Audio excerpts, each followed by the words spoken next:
estamos? El día de hoy voy a darles un enfoque global del tema, que es síndrome de compresión medular.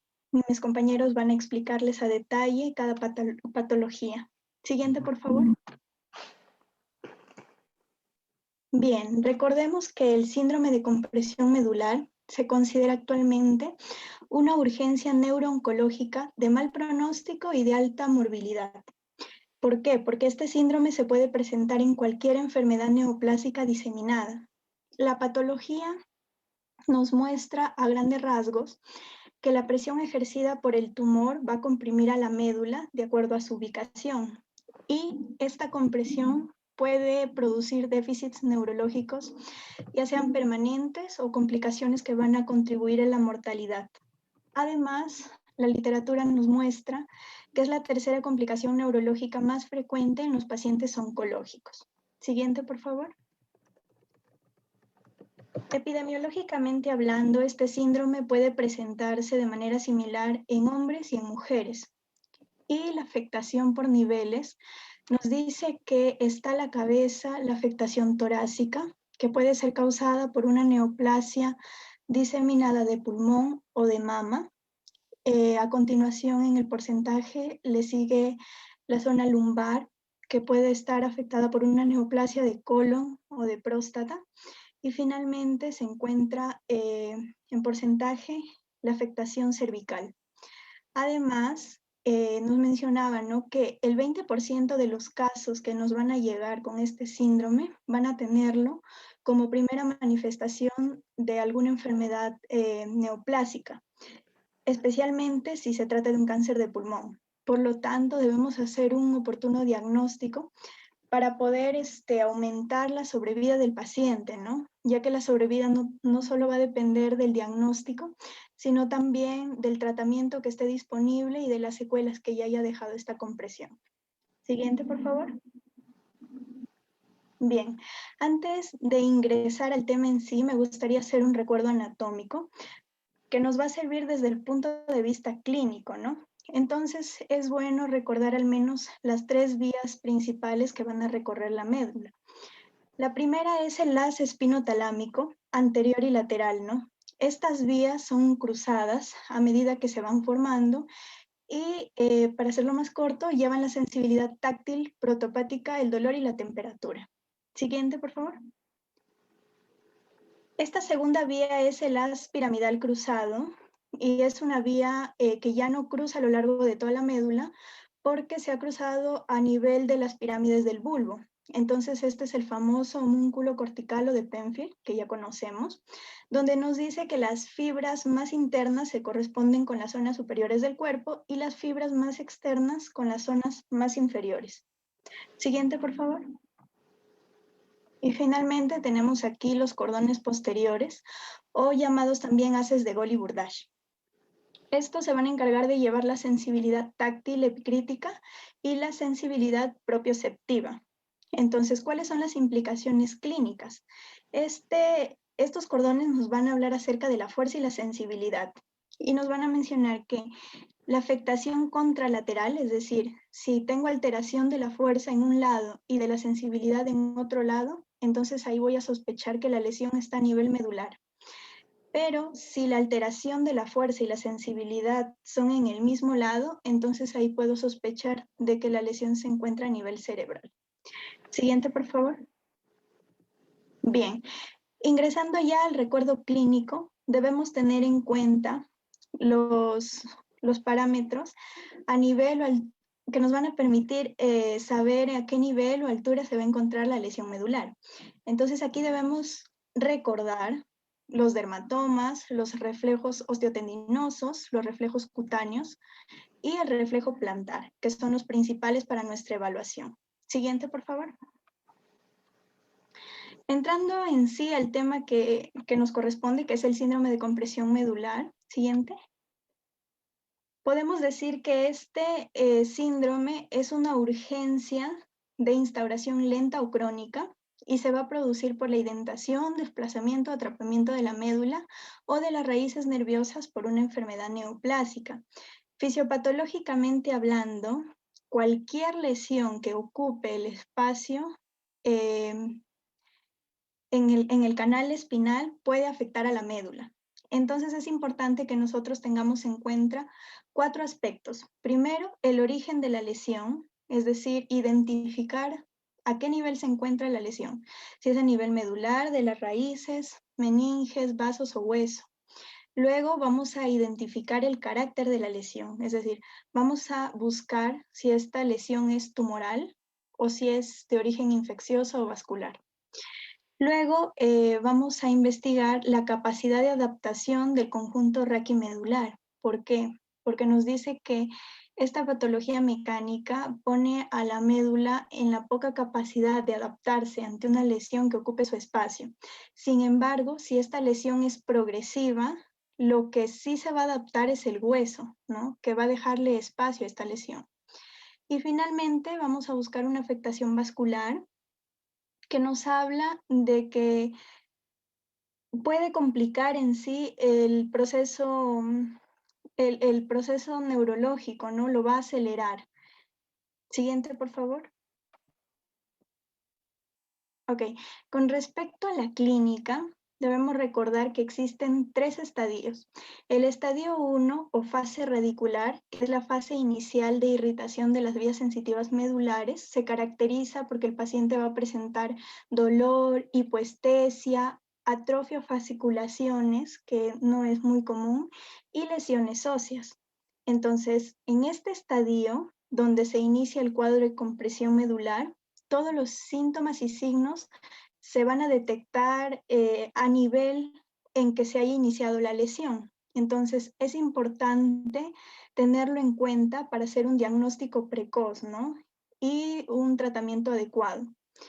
Ahora, el estadio 2, conocido como síndrome transverso incompleto y reversible, nos indica que la lesión va a avanzar ya por efectos de esta compresión y también van a haber cambios circulatorios. Entonces aquí sí debemos tener en cuenta que se va a caracterizar por la afectación de la fuerza y la sensibilidad. Entonces aquí vamos a identificar primero el nivel de la lesión a través de la afectación de estos 2 ejes que les acabo de mencionar. Entonces, si hay afectación de la fuerza en las extremidades del mismo lado y por debajo de la lesión, a esto se le va a conocer como un síndrome piramidal. Entonces, si hay una alteración de la sensibilidad del lado contralateral por debajo de la lesión, sobre todo en el calor y la temperatura, y si hay también alteración epicrítica y profunda en el mismo lado de la lesión. Entonces, realizar un diagnóstico de localización es importante, además de que los signos en esta fase radicular van a permanecer. Entonces, en este estadio 2 vamos a tener todavía los signos del estadio 1. Además de que si no realizamos el diagnóstico oportuno en esta fase, nuestro paciente ya va a entrar en en un curso fatal, ¿no? Porque ya va a ser una lesión irreversible, lo que lo convierte en un estadio 3, donde hay 2 formas. La Hola, forma incompleta, ¿sí, doctor? hola, disculpen. Por Hola, cerca doctor. de 5 minutos perdí la señal. ¿Regreso, doctor? Por favor, disculpen, acabo de corroborar Telefónica, suspendió mi señal por un rato, pero me la han conectado por lo que veo. Espero que no se vaya. Pero sí, te agradecería más o menos, bueno, te escuché hasta la parte en la que señalaba la importancia de los dermatomas, pero De luego los dermatomas. En la clínica. ¿Podría regresar, por favor, Yakira? te agradezco un montón. Disculpen Ya. este Sí, inconveniente. doctor, no se preocupe. Entonces aquí yo estaba mencionando, ¿no? Que en el recuerdo clínico es importante tener en cuenta eh, evaluar los dermatomas, los reflejos osteotendinosos, los reflejos cutáneos y el reflejo plantar, ¿no? Entonces esta clínica va a ser muy importante para nosotros. Siguiente. Entonces aquí ya entrábamos en sí a lo que es el síndrome de compresión medular, ¿no? Que es una urgencia que se instaura lenta y crónicamente y se va a producir por la indentación, desplazamiento, el atrapamiento de la médula o de las raíces por alguna enfermedad neoplásica. Entonces la fisiopatología nos decía que cualquier lesión que ocupe este espacio en el canal espinal va a afectar a la médula. Entonces, era importante o es importante que nosotros identifiquemos 4 aspectos fundamentales. Primero, el origen de la lesión, saber si es que la lesión tiene un origen en la médula, en las raíces, en las meninges, en los vasos o en el hueso. Luego, identificar el carácter de la lesión, si es tumoral, ya sea benigno o maligna, o descartar que sea infecciosa o vascular. Entonces, luego es importante que nosotros conozcamos que hay una capacidad de adaptación del conjunto raquimedular. Es decir, a nivel mecánico, la médula tiene poca capacidad para adaptarse ante una lesión que ocupe su espacio. Sin embargo, si la lesión es progresiva, entonces lo que se va a adaptar aquí ya no es la médula, sino el hueso, que le va a dejar un espacio a esta lesión. Y finalmente vamos a buscar alguna afectación vascular que puede complicarnos la evolución, ¿no? Porque un proceso isquémico va a acelerar el cuadro de déficit neurológico. Siguiente, por favor. Entonces, en lo que es la clínica, vamos a recordar que existen 3 estadios. El estadio 1, que se caracteriza por la fase radicular, que es la fase inicial, donde se irritan las vías sensitivas medulares, y se caracteriza principalmente por dolor, por hipoestesia, atrofia o fasciculaciones, que en realidad es raro de ver, porque se afecta muy poco la segunda neurona, y las lesiones óseas, que ya les venía comentando, ¿no? Ahora, este estadio 1 es importante diagnosticarlo precozmente, porque nos va a dar en sí los síntomas y los signos a nivel de la lesión. En el estadio 2, que es conocido como síndrome transverso incompleto irreversible, nos indica que la lesión va a seguir avanzando por efectos de la compresión, pero también va a haber cambios circulatorios. Entonces, en este estadio, principalmente va a haber afección de la fuerza y de la sensibilidad. Entonces, la fuerza puede estar afectada en las extremidades ipsilaterales por debajo de la lesión, y eso se va a conocer como un síndrome piramidal. Pero también vamos a hallar una alteración de la sensibilidad a nivel contralateral cuando se trata del calor y la temperatura, pero del mismo lado de la lesión cuando es una sensibilidad epicrítica y profunda. Entonces, realizar el diagnóstico de esta localización es importante, además de que los signos de la fase radicular, es decir, del primer estadio, van a permanecer en este segundo estadio. Y si no realizamos el diagnóstico y tratamiento en esta fase, el paciente ya va a continuar hacia un curso fatal, nos decía, ¿no?, la literatura, de la lesión medular, que es el estadio 3 y es irreversible. Entonces, este estadio presenta 2 formas. La incompleta, que es igual que el estadio 2, pero más estable, y la completa, que sí es completamente irreversible. Entonces, aquí nuestro paciente va a presentar anestesia, parálisis, afectación de los esfínteres y alteraciones tróficas. Siguiente, por favor. Con respecto al diagnóstico, que es importante, primero vamos a localizar el nivel a través de la clínica que ya mencionamos. Pero aquí les dejo 2 puntos importantes. El primero es que podemos localizar la lesión de 2 maneras, ¿no? Una intramedular y otra extramedular. ¿Cómo? La lesión intramedular se caracteriza porque los síntomas van a empezar desde el nivel donde se comprime hacia abajo. Pero si es extramedular, entonces los síntomas van a empezar desde las extremidades inferiores hacia arriba, más bien, ¿no? Hacia el nivel de la compresión. Entonces, topográficamente, estas lesiones se pueden dividir, como ya lo decía, ¿no?, en 2 tipos, la extradural y la intradural. La intradural, a su vez, se divide en extramedular e intramedular, que ya les expliqué cómo podemos localizarlo, ¿no? Entonces, es importante detectar si la lesión va a comprimir a la médula en su zona dorsal, ventral, lateral, o si llega a rodearla por completo. Además, En la evolución del cuadro clínico debemos tener en cuenta la velocidad de progresión de los síntomas, es decir, si ya han pasado horas, días o meses, ¿no? Saber si es agudo o si es crónico. También vamos a investigar la edad y condiciones generales que tiene nuestro paciente y de esa manera vamos a poder manejarlo urgentemente y a tiempo. Los estudios complementarios que podemos realizar son la radiografía de columna, un TAC de columna, una resonancia magnética de raquis, una arteriografía medular y en casos especiales si podemos pedir una punción lumbar o una gamografía ósea. Siguiente, por favor.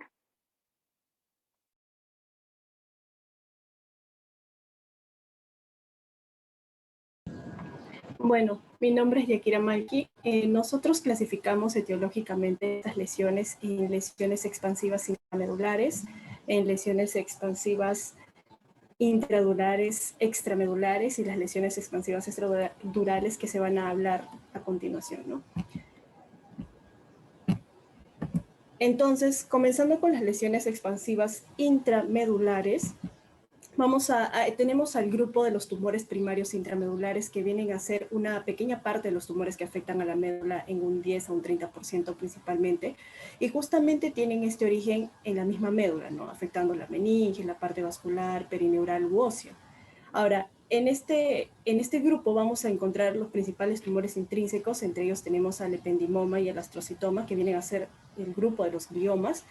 Y en caso de los adultos vamos a hablar más de tumores extramedulares y en niños principalmente tumores intramedulares. Entonces, comencemos con el ependimoma hablando un poco de sus generalidades, ¿no? Viene a ser un tumor que se forma de las células gliales, por eso se le denomina glioma, y estas células gliales van a brindar justamente este soporte o protección para las neuronas del cerebro. En el ependimoma, estas células gliales vamos a encontrarle, o las células del epéndimo, perdón, van a encontrarse recubriendo lo que son los ventrículos del cerebro y también el centro de la médula espinal. Entonces, estos van a tener este ependimoma tiene características que vienen a ser tumores blandos, grisáceos o rojos y van a contener quistes o calcificaciones minerales. De acuerdo a su localización, podemos clasificarlo, se puede decir, por encima del tentorio supratentorial o por debajo del tentorio, denominado infratentorial o fosa posterior también, en las cuales, por ejemplo, supratentorialmente vamos a poder ubicarlos en el ventrículo lateral, en el tercer ventrículo, incluso en ambos hemisferios cerebrales. Y por debajo del tentorio van a encontrarse en el cuarto ventrículo o a nivel de la médula espinal. Entonces, este ependimoma viene a ser una neoplasia glial de origen ya sea en el cerebro o en la médula espinal, que puede afectar tanto a niños como a adultos. Se ha visto que en niños afecta un 90% más común en la mitad inferior del cerebro, mientras que en los adultos hasta un 60% es más común en la médula espinal. Esa es la diferencia entre ambas. Ahora, en cuanto a lo que es la epidemiología, se ha visto y se calcula que cada año 1.098 personas reciben algún tipo de diagnóstico de este tipo de tumor y de los cuales 923 son adultos, más de los 15 años. Se ha visto también y se calcula que 13.294 personas viven con este tumor y la tasa de supervivencia a los 5 años es relativamente alta, no tanto, pero se ve un porcentaje de 83.9%.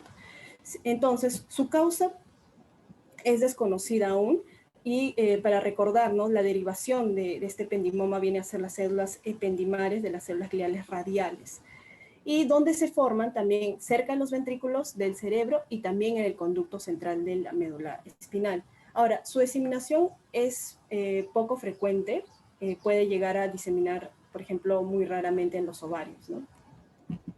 Ahora, se puede clasificar en grados el ependimoma y tenemos al grado 1, que es un tumor básicamente de bajo grado, en los cuales también tiene sus subtipos. Tenemos al subependimoma y ependimoma mixopapilar, que es más, este mixopapilar viene a ser más común en la médula espinal y va a ser más común también en los adultos que en los niños.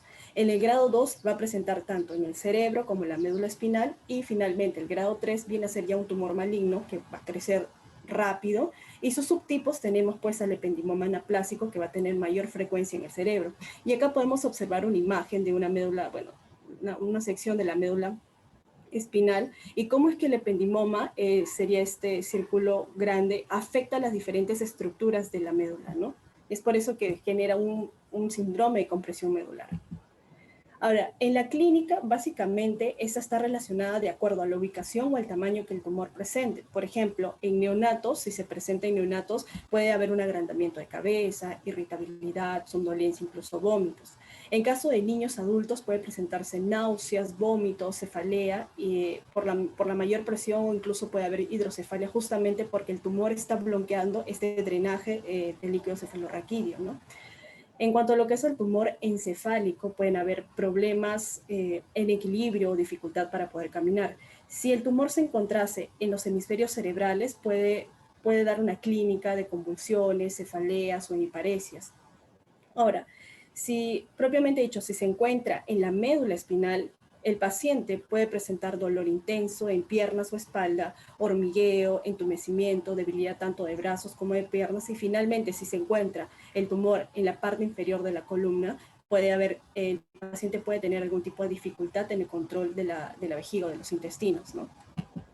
Ahora, el diagnóstico es con imágenes, resonancia magnética o tomografía, como se puede observar en estas imágenes. El ependimoma se encuentra pues como un tipo de nódulo inframedular representado, bueno, está indicado por esta flecha y alrededor se encuentra justamente el líquido, ¿no? El líquido cefalorraquídeo. Y en esta otra imagen podemos observar una resonancia magnética lumbar con un ependimoma lumbosacro que está justamente captando el contraste de manera intensa.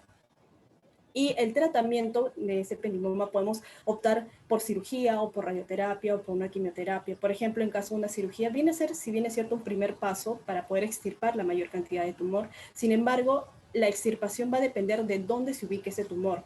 Por ejemplo, en caso de los niños, si el tumor se encontrase en el cuarto ventrículo y llegase ese tumor a invadir lo que es el tronco encefálico, afectando tanto el centro de la deglución, puede dificultar la extirpación. Entonces, en caso de que se pueda operar a un niño, se realizaría un tipo de resonancia magnética del cerebro, ya sea un día o dos días después de la cirugía, y determinar pues cuánto de tumor está quedando o si queda algo, ¿no? Luego, la radioterapia, por ejemplo, en caso de niños mayores, la edad pues depende de la ubicación del tumor, y en caso de los adultos podemos optar una radioterapia luego de la cirugía. Y si el tumor en caso sea localizado, se va a administrar una radioterapia únicamente en la área del origen, se puede ser en este caso si está en el cerebro. Y si el tumor se encuentra diseminado, podemos administrar esta radiación tanto al cerebro como a toda la columna con una cantidad de refuerzo, o sea, una cantidad adicional de radiación en el origen del tumor. Luego tenemos la quimioterapia. Si bien es cierto, aún no se determina con claridad cuáles son los fármacos quimioterápicos más eficaces en el ependimoma, pero tenemos, por ejemplo, el cisoplatino o el carboplatino, que pueden reducir ese tamaño a la mitad del ependimoma, pero no va a ser por mucho tiempo, ¿no? Luego tenemos el astrocitoma, que viene a ser otro tipo de tumor primario del sistema nervioso central, que en este caso va a afectar pues, a las células denominadas astrocitos, ¿no? Que justamente estos astrocitos están brindando esta red de conexión entre el cerebro y la médula espinal. Entonces, podemos este astrocitoma clasificarlo en grados, ¿no? Según la OMS lo clasifican, por ejemplo, el astrocitoma difuso es de grado 2, que viene a ser un glioma de bajo grado, el glioma de alto grado está el astrocitoma anaplásico, que viene a ser un grado 3. Entonces, el astrocitoma de grado 1, también denominado pilocítico, es mucho más frecuente en los niños y tiene buen pronóstico, ¿no? El de grado 2, también conocido como difuso, viene a ser ya un tumor infiltrante con alguna tendencia a poder hacer lesiones más agresivas. Luego tenemos el astrocitoma de grado 3, que es el anaplásico, que es básicamente un tumor también invasivo, y sus características histológicas nos van a conferir que puede tener un peor pronóstico que los dos anteriores, ¿no? Y puede incluso estos evolucionar a un glioblastoma multiforme. Y tenemos finalmente el grado 4, que es el multiforme, que tiene mucha más agresividad y a la vez pues es más frecuente de todos los astrocitomas. Entonces, dependiendo del grado, se puede considerar si es de bajo o de alto. Luego tenemos la clínica y la evolución, que es similar al ependimoma, también depende de la localización de este astrocitoma. Por ejemplo, si se encuentra a nivel del cerebro, puede haber convulsiones, cefalea, náuseas. Si es a nivel de la médula espinal, puede haber debilidad, discapacidad en la zona afectada o tumor, por el tumor justamente que está en crecimiento, ¿no? En estos casos, hay que hacerle también un buen examen físico, neurológico, para evaluar la vía visual, el equilibrio, la audición, y así pues nos puede determinar dónde se está ubicando el tumor, el lugar del tumor. En cuanto a las imágenes, nos van a apoyar también tanto la tomografía como la resonancia magnética, y también puede ayudarnos una biopsia, ¿no? Y el tratamiento, dependiendo del grado de astrocitoma que estemos tratando, se puede, por ejemplo, si es un grado 2 o un grado 3, podemos optar por una cirugía, y luego de la cirugía una radioterapia. Por ejemplo, acá en esta tabla podemos observar que el astrocitoma no infiltrante se puede hacer una cirugía, quizás optar por la radioterapia. En el caso del anaplásico, tanto la cirugía como la radioterapia, y si es, por ejemplo, un astrocitoma de alto grado, optar por cirugía, radioterapia, incluso una quimioterapia, ¿no? Y en estos casos este astrocitoma es más frecuente tanto en niños en una edad promedio de más o menos 21 años, ¿no? Otros tipos de tumores tenemos en malignos los glioblastomas, y en caso de benignos los hemangioblastomas, ¿no? Y también se encuentran los lipomas, los dermoides, los epidermoides o los teratomas, que van a ser justamente de carácter congénito, que pueden encontrarse ya sea intramedular o intradural extramedular. Y por lo general, de preferencia, se localizan a nivel lumbosacro. Pueden aparecer ya sea en la infancia o en personas jóvenes. Y como mencioné, van a estar asociados a alteraciones congénitas, como un disrafismo espinal, ¿no? Luego tenemos las malformaciones vasculares, entre ellas el angioma cavernoso, que vienen a ser lesiones amartomosas vasculares. Si bien es cierto, no están encapsuladas, pero van a estar bien delimitadas, formadas por estos espacios vasculares sinusoidales. Suelen presentarse principalmente en pacientes jóvenes con una localización supratentorial, y se ha visto que en un 20% puede presentarse infratentorialmente. Y la clínica, pues pueden ser cuadros agudos o también subagudos de la pérdida de la función medular debido a estas hemorragias repetidas que se está presentando a lo largo de años, que lesionan la médula, que pueden lesionar la médula de manera completa. El diagnóstico es base a imágenes como resonancia magnética, que se puede observar una imagen similar a los cavernomas cerebrales, y según la literatura nos menciona que el aspecto puede tener un aspecto de mora o zona hipotensa circundante, que nos indicaría una antigua hemorragia o zonas de hemorragias recientes, ¿no? Y el tratamiento se podría optar quizás por una cirugía. En cuanto a las malformaciones arteriovenosas, tenemos que, si bien es cierto, son similares a las cerebrales, pero van a ser raras, de predominio en varones de 20 a 60 años, y la clínica es dependiendo, ¿no? Si es aguda, en casos de alguna hemorragia, por ejemplo, subaracnoidea o intramedular, que se presenta un 7 a 30%, o crónica, en las cuales vamos a encontrar ya un déficit neurológico progresivo a causa de estas isquemias, ¿no?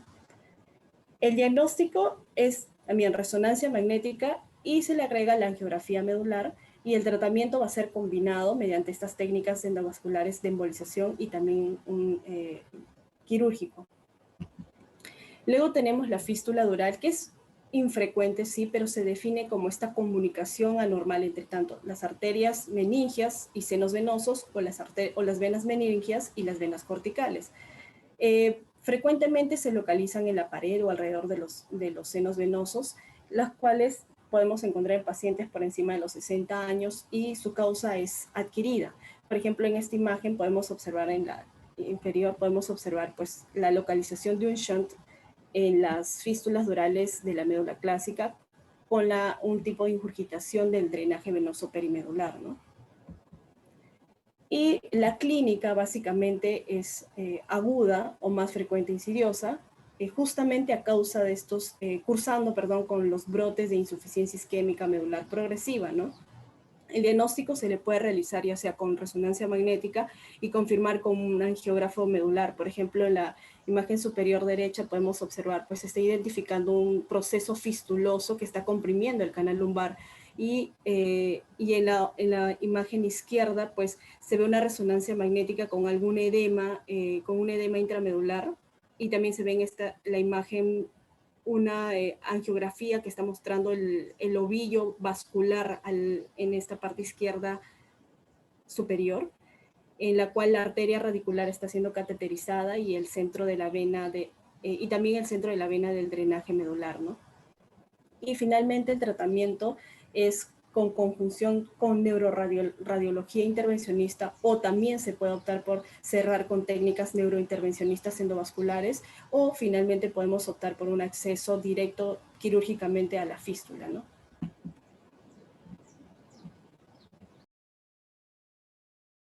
Bien, siguiendo con la exposición, vamos a ver las lesiones expansivas intramedulares, extramedulares, como ya lo dijo mi compañera.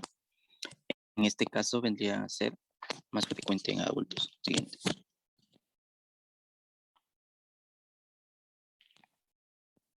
Bien, acá en los tumores benignos vamos a encontrar, porque hay tumores malignos, pero no muy tan específicos. Los tumores benignos vamos a encontrar dos, el neurinoma y el meningioma. En primero vamos a ver el neurinoma, que se desarrolla a partir de las vainas nerviosas, que es representado el 25% de los tumores raquimedulares.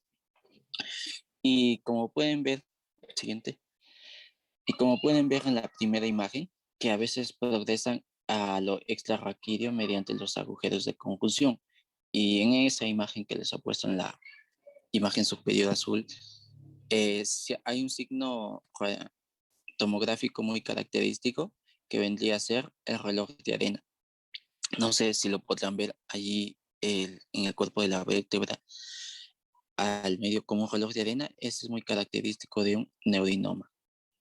También aparece en la década de tercera a sexta década, muy frecuente en hombres. Y la clínica es de inicio radicular, como ya lo dijo mi compañera, de inicio posterior, y la compresión es medular ascendente. El diagnóstico siempre es mediante una tomografía o una resonancia. Y el tratamiento ya de estos dos tumores siempre va a ser una extirpación completa mediante la técnica quirúrgica. Y como pueden ver en las imágenes, en las dos es una resonancia magnética de corte sagital y axial de un neurinoma estatural que está fuera de la médula. Siguiente. Bien, el número 2, el meningioma. Acá nosotros vamos, hay varios tipos histológicos, pero dentro de los más frecuentes, a nivel medular, el que afecta es el de tipo meningiotelial, que aparece en la quinta, sexta década y más frecuente en mujeres, en comparación con el neurinoma, que es más frecuente en varones. Es la cuarta parte total de todos los meningiomas. Y generalmente este meningioma es benigno, solo que en raras ocasiones fue secreta del canal radicular y pues se convierte en algo muy grave. A veces este tipo de meningioma es sin dolor o es menos localizador, es decir, menos radicular que el neurinoma. Es una diferencia con el otro, lesión extramedular. Y la clínica es crónico e insidioso. 3/4 casos especialmente son predominantemente en la columna torácica. El diagnóstico, como ya había dicho, mediante una tomografía o resonancia, y la extirpación completa sería el tratamiento. Y como pueden ver en la imagen, en el canal medular posterior, delante del canal medular, en la vértebra pueden ver como un bultito, y ese bulto es un meningioma a nivel de la C2. Y como les dije, estos son los tumores benignos, el neurinoma y el meningioma. En tumores malignos son bien raros, con tipos de lesiones tumorales, pero eso no, en la información que pude encontrar fue muy poca, por eso no pude ponerlo. Siguiente.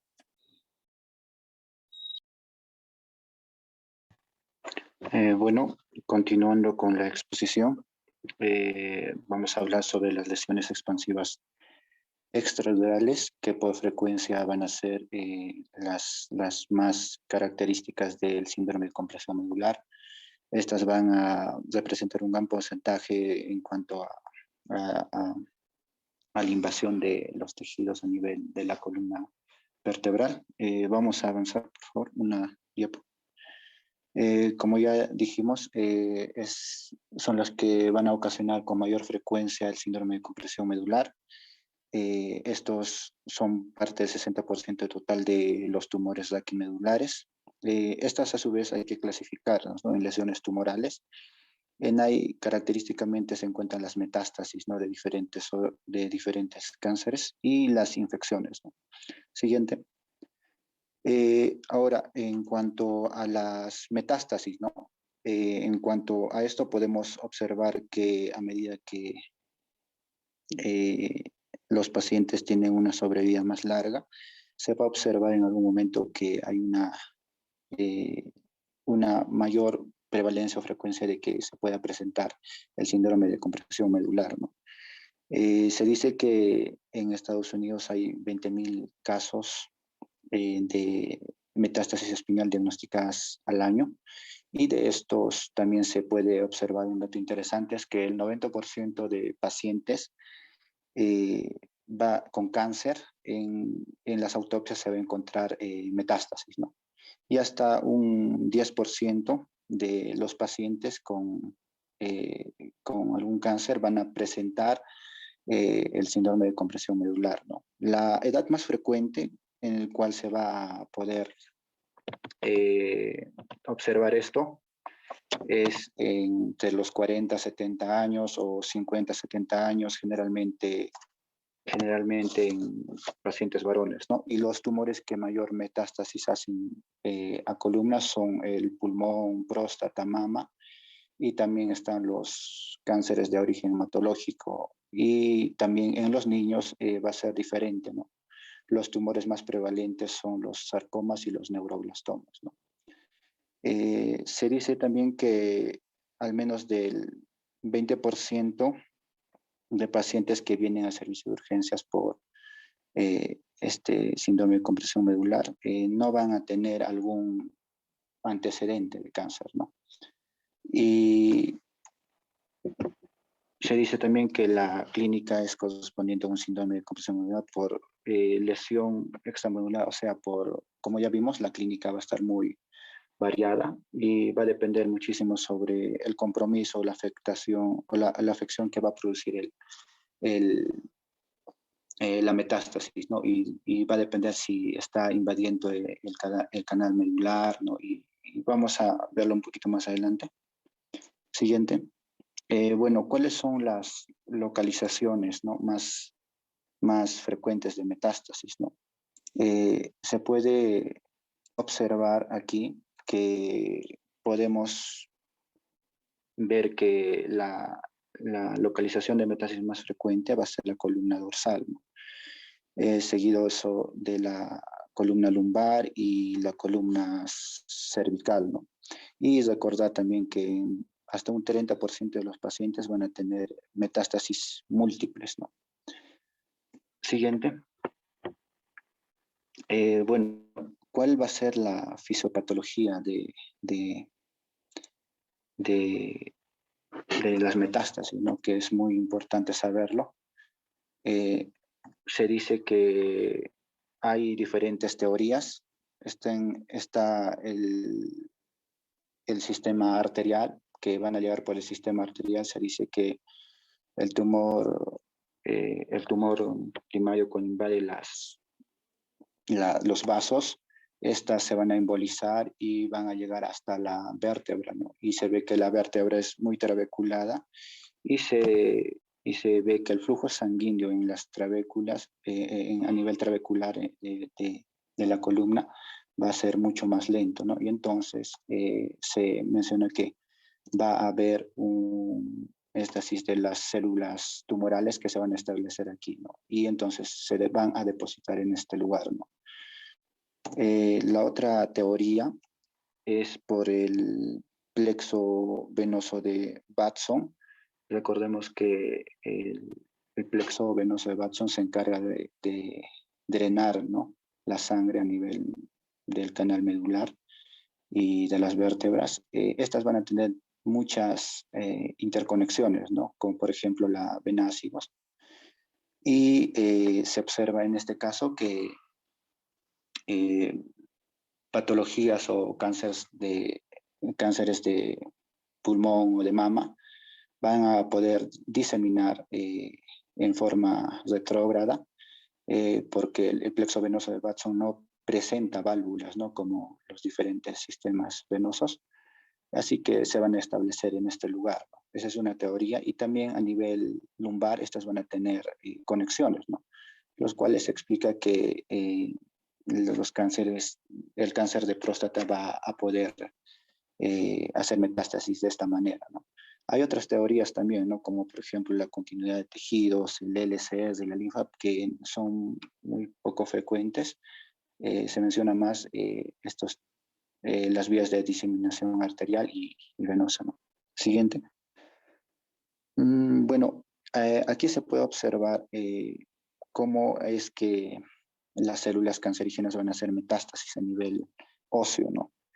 Se puede observar en la figura A y en la B que hay la resorción y formación del hueso, ¿no?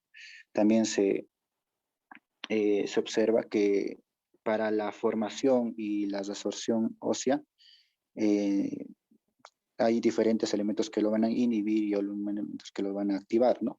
En este caso, cuando se produce una migración de las células metastásicas, van a alterar, ¿no? Y van a producir un efecto vicioso, un efecto circular, el cual va a repetir una y otra vez, y entonces se va a producir lesiones osteoclásticas, osteolíticas o mixtas, ¿no? Es importante recordar que el péptido relacionado a la hormona paratiroides va a estar va a estar con mayor frecuencia incrementado aquí, y las células cancerígenas van a producir, y estas activan al osteoclasto, ¿no? La cual va a producir interleucina 6, prostaglandina E2, las cuales siguen activando las células cancerígenas y alteran completamente la formación y la resorción normal del hueso. Siguiente, por favor. Ya, y por supuesto esto que nos va a dar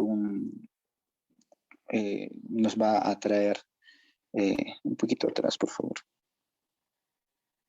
Nos va a producir mecanismos que van a dañar la médula.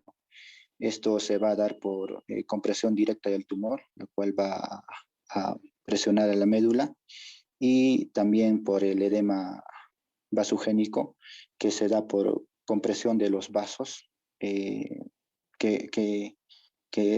son comprimidos por el tumor, y estas a lo largo, si persisten, van a producir isquemia, y esta isquemia posteriormente, si continúa, nos va a hacer el desprendimiento de fragmentos óseos, los cuales nos pueden dar manifestaciones clínicas diferentes, ¿no? Siguiente. Bueno, en cuanto a las manifestaciones clínicas, el dolor es típico en estos pacientes.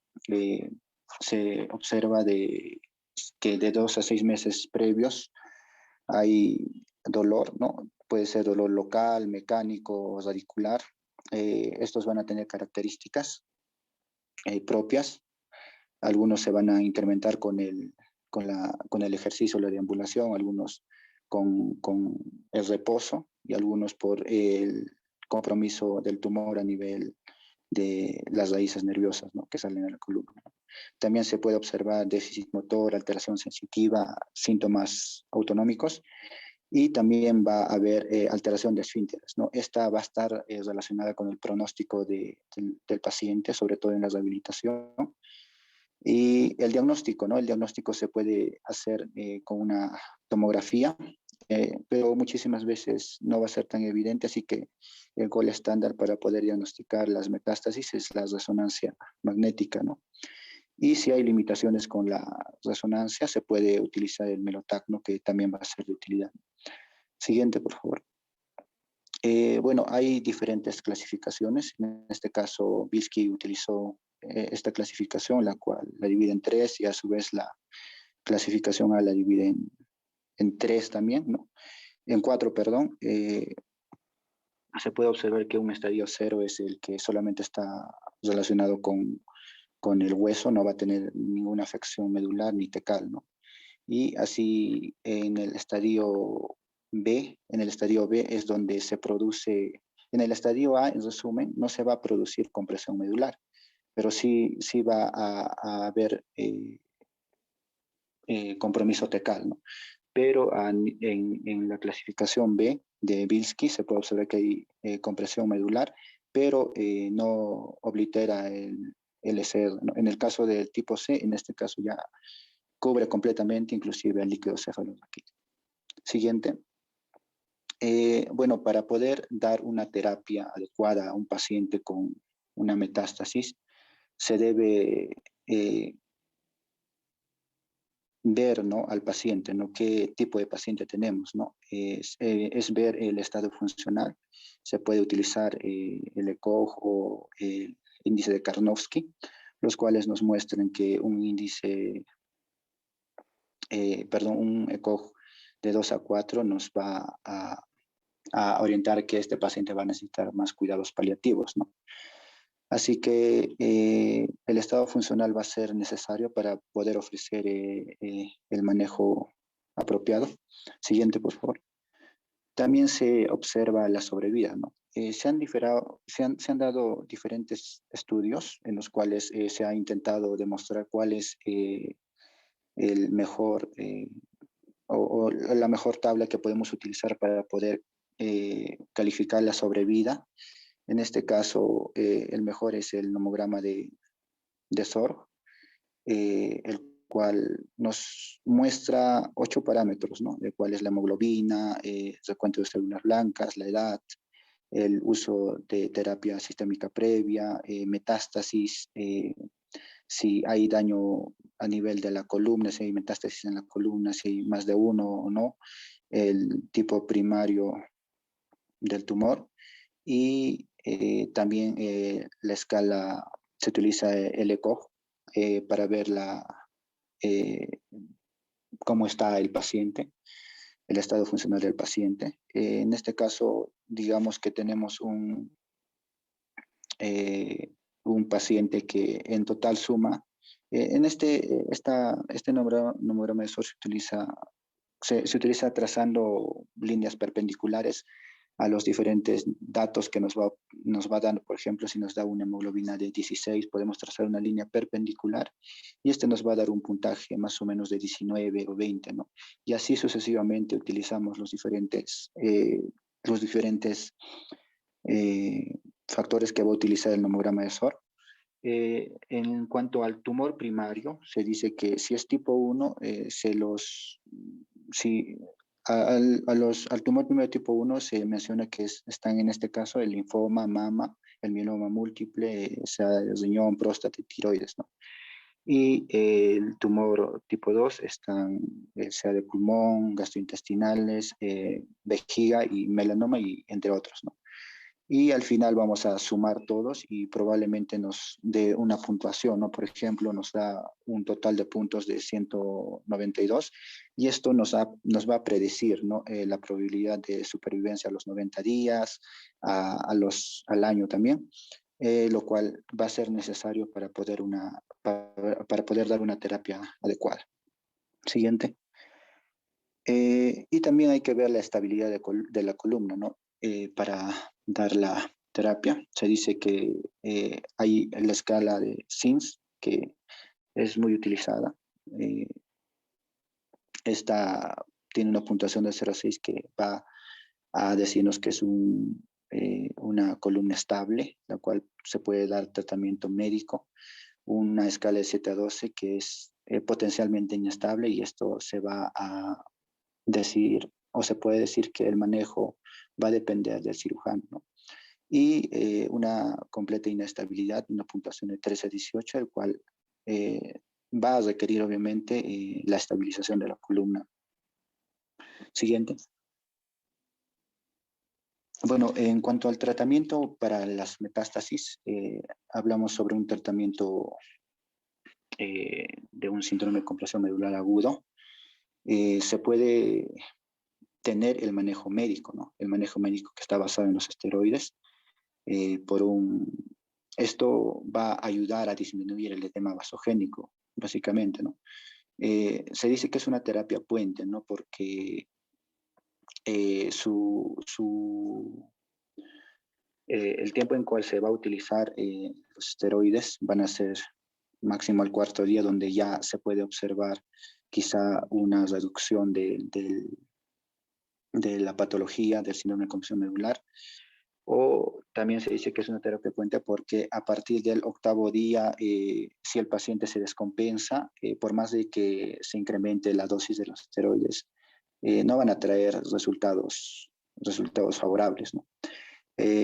Cochrane hizo un estudio y se presenta aquí que se compara las dosis altas de esteroides con las dosis bajas. Por ejemplo, una dosis inicial de 10 miligramos y una de mantenimiento de 96, que serían las dosis altas, y las dosis bajas de 10 miligramos y una de mantenimiento de 16, los cuales no tuvieron resultados a favor del uno o del otro, ¿no? Si es de mayor dosis o menor dosis, ¿no?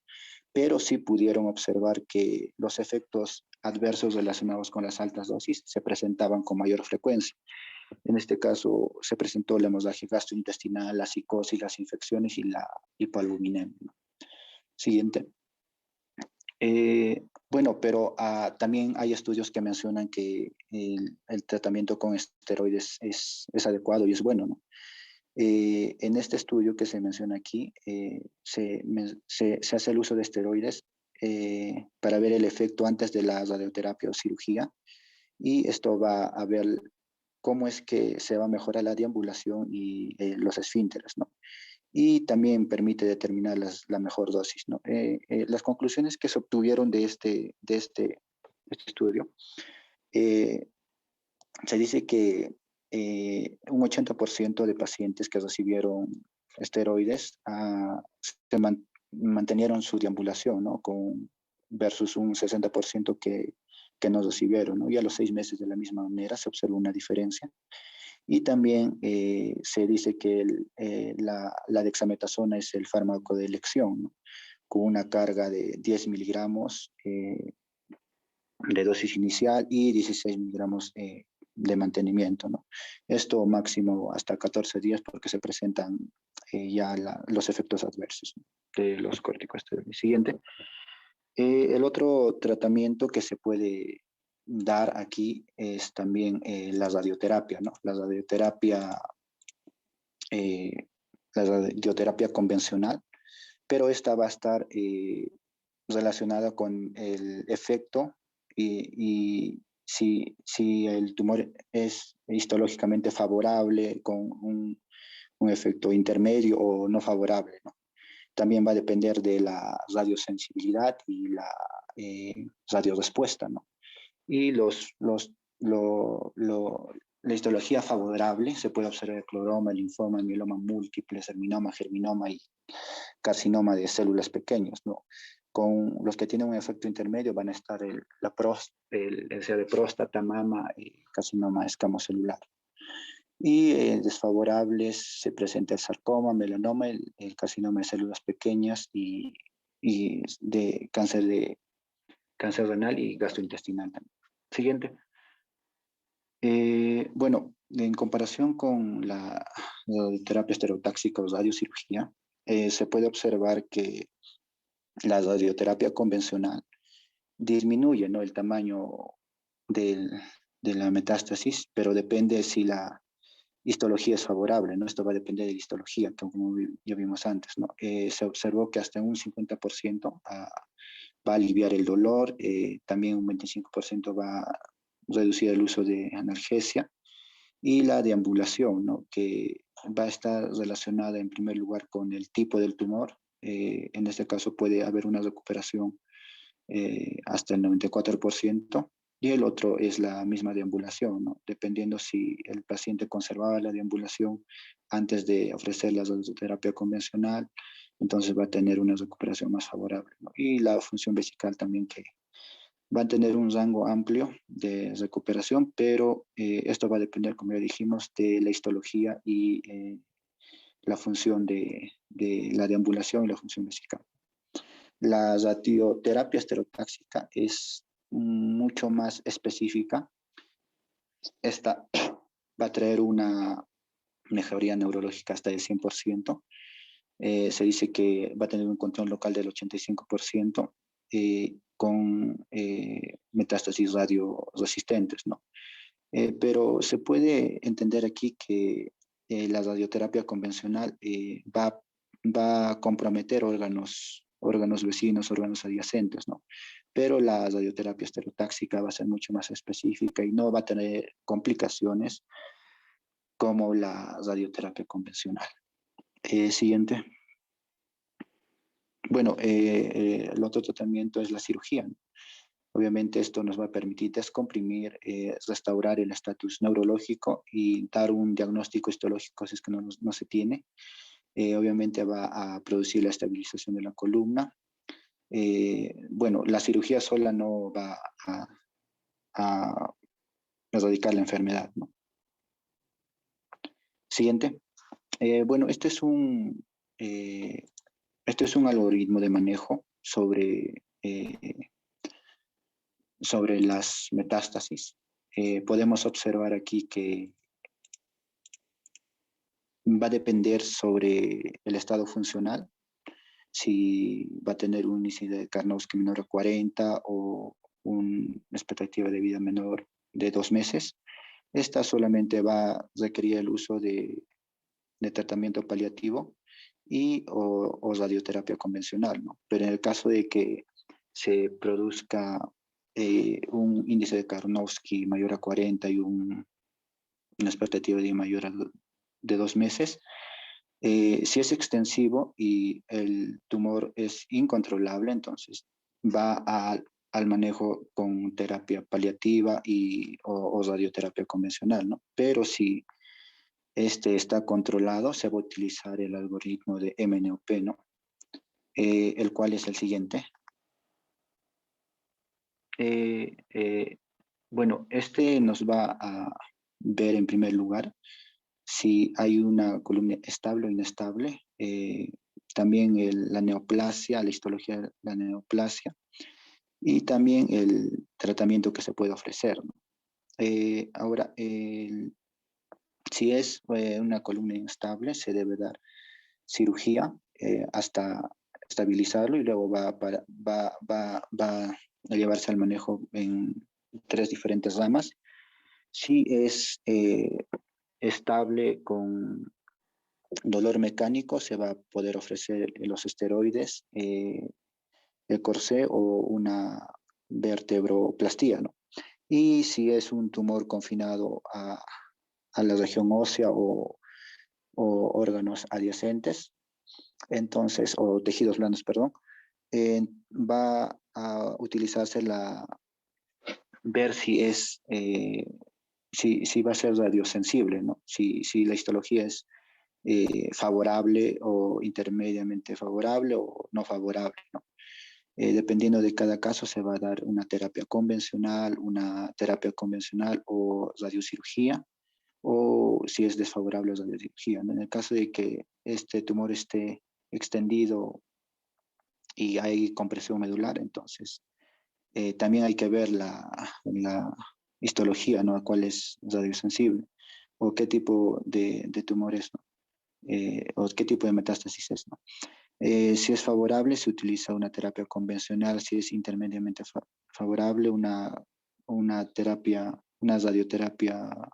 convencional o una separación quirúrgica, el cual es una terapia que se está realizando para separar la metástasis de la médula o también se puede utilizar la radiocirugía, ¿no? En el caso de que sea completamente desfavorable, se utiliza la cirugía de separación y agregado a esto la radiocirugía. Siguiente. Bueno, algunos otros tumores que van a presentarse. En este caso se puede observar el quiste óseo aneurysmático, que va a tener una mayor incidencia en la segunda década de la vida. Esta va a ser una lesión muy vascularizada, que va a tener una forma de panal con una capa cortical delgada, que va a tener una tendencia a la expansión, ¿no? El tratamiento para esta patología es quirúrgico. Si no se reseca completamente, puede reproducirse, ¿no? Siguiente. Otro es el hemangioma vertebral, que representa el 90 a 12% de los tumores. Las regiones más afectadas son a nivel torácico, lumbar, afectan el arco posterior, el cuerpo o ambos, ¿no? Si son sintomáticas, se pueden embolizar, cementar la vértebra o dar radioterapia, ¿no? Estas producen a menudo dolor localizado. En algunos casos pueden provocar compresión medular si hay expansión y compromiso del cuerpo vertebral. Siguiente. Bueno, otro tumor relacionado aquí por compresión extramedular es el cordoma. El tumor extramedular poco frecuente. También se localiza preferentemente en las regiones sacrococcígea y también a nivel del atlas y el axis. El diagnóstico se realiza con la resonancia y la tomografía para visualizar bien la afección ósea, ¿no? El tratamiento es quirúrgico, se intenta realizar resecciones radicales y se agrega radioterapia, ¿no? Aunque son de crecimiento lento, tienen una alta tendencia a recidivar, ¿no? Como ya dijimos, se completa el tratamiento con radioterapia. Siguiente. Otra patología relacionada es el mieloma múltiple, el cual es una proliferación de células plasmáticas que infiltran los tejidos adyacentes, ¿no? Si hay una lesión única, se denomina plasmocitoma. El diagnóstico se puede hacer realizando la determinación en orina de la proteína Bence-Jones, y la clínica es de compresión medular, ¿no? Y puede producir fracturas patológicas, ¿no? Radiológicamente van a ser lesiones líticas que pueden comprimir el canal medular, y el tratamiento va a ser la radioterapia y la quimioterapia. Bien, para terminar ya la exposición, vamos a hablar un poco de infecciones, que son la osteomielitis, las discitis piógenas, el absceso de epidurales piógenos. Bien, son pocos frecuentes en sí las infecciones, pero siempre hay bueno recalcar algunos casos, que principalmente se debe a sepsis generalizadas en un foco distal. ¿Pero de qué origen? Principalmente de origen urinario, ya sea por diseminación hematógena o por continuidad. ¿Pero qué agentes son más frecuentes? El estafilococcus aureus, estreptococcus, neumo y pseudomonas. Se origina en la estructura discal, lo que diferencia de las metástasis óseas cuyo origen es a nivel óseo. La clínica es con rigidez y dolor local, dolor radicular, ocasionalmente con fiebre. Evoluciona a una compresión medular y cuadriplégica en horas, eso es muy importante. Si, por ejemplo, si tienes cuadriplegia solamente en 2 a 3 horas, la literatura nos dice que debes pensar en una infección a nivel medular. El diagnóstico, es mediante una radiografía, que son signos de una osteomielitis vertebral, y también podemos encontrar a nivel clínico cambios en la curvatura fisiológica de la columna vertebral e incluso cifosis, que eso es la parte clínica mediante una radiografía.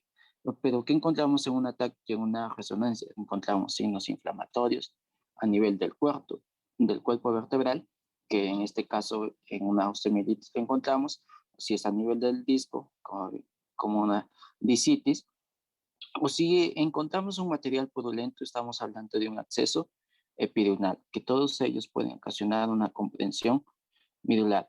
Pero el tratamiento en sí, ¿pero qué es lo que pasa si la infección está en la dura madre? El tratamiento no es quirúrgico, sino es antibiótico, terapia primero y luego se evaluará el quirúrgico. Eso hay que tener en cuenta.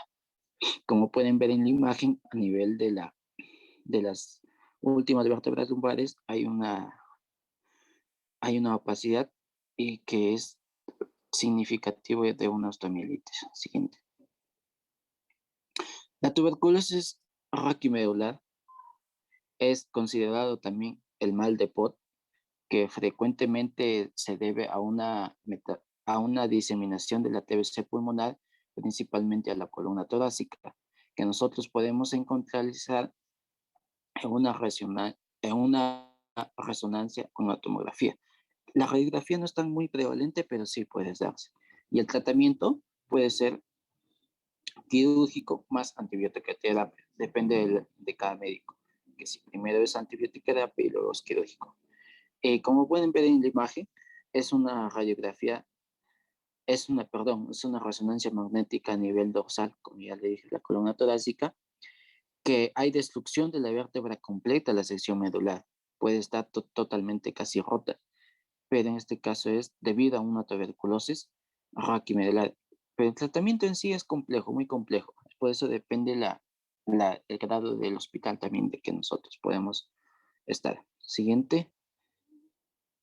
Bien, para terminar, como esta es la hidratidosis a nivel medular, es bien raro debido a la Echinococos, pero puede afectar a los cuerpos vertebrales, ya sea por diseminación hematógena, dando obviamente una compresión medular en el espacio epidural y por fracturas patológicas de las vértebras afectadas. El tratamiento acá es, si la hidratidosis es muy grande, pues se le da un tratamiento para reducir el tamaño y posteriormente puede ser quirúrgico, de frente puede ser quirúrgico.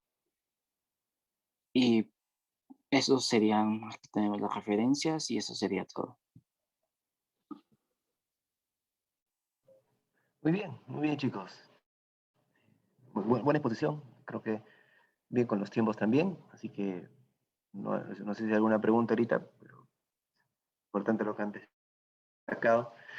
Solo quiero resaltar la rapidez, o la importancia de la rapidez al momento de actuar con la terapéutica. Sospechado de esto, hay que actuar pronto porque a veces son horas dependientes la posibilidad de que el paciente pueda recuperar la funcionalidad, como lo han mencionado, ¿no? Identificar la causa, en algunas ocasiones podrá ser, como lo han mencionado, infeccioso, otras tumoral, primario, secundario.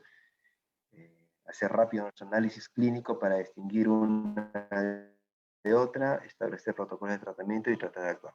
Si ya se tiene un diagnóstico histológico, se puede tratar con radioterapia, pero como también lo mencionaron, si no hay aún, lo mejor sería una cirugía que permitiría descomprimir y también de paso sacar la muestra para establecer el diagnóstico.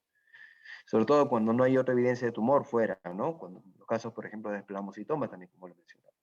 Plasmocitoma solitario, la única evidencia puede ser esa masa que está comprimiendo médula, así que aun cuando los plasmocitomas se tratan con radioterapia, no podríamos mandar a irradiar a ese paciente porque si lo quemamos, luego, ¿qué muestra vamos a mandar para patología, ¿no? A no ser que la evidencia de la enfermedad muestre que hay diseminación, yo puedo irradiar esa zona, hacer necrosis tumoral, aliviar la compresión medular y sacar la muestra histológica de otro lugar. Pero si no es así, hay que tener cuidado y considerar esta posibilidad.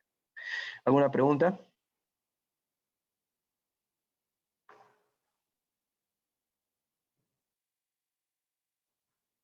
Muy bien, nos preparamos con el siguiente grupo. Vamos a ver si estamos listos porque se nos fue un poco los minutos.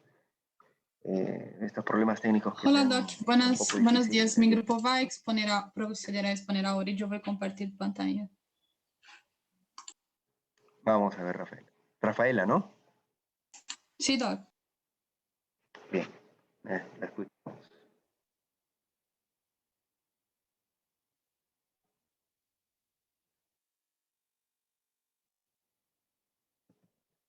Se puede ver, ¿verdad? Sí. Muy bien. Buenos días a todos. Buenos días a todos. ¿Me escuchan? Sí, quiero. Sí, todo bien.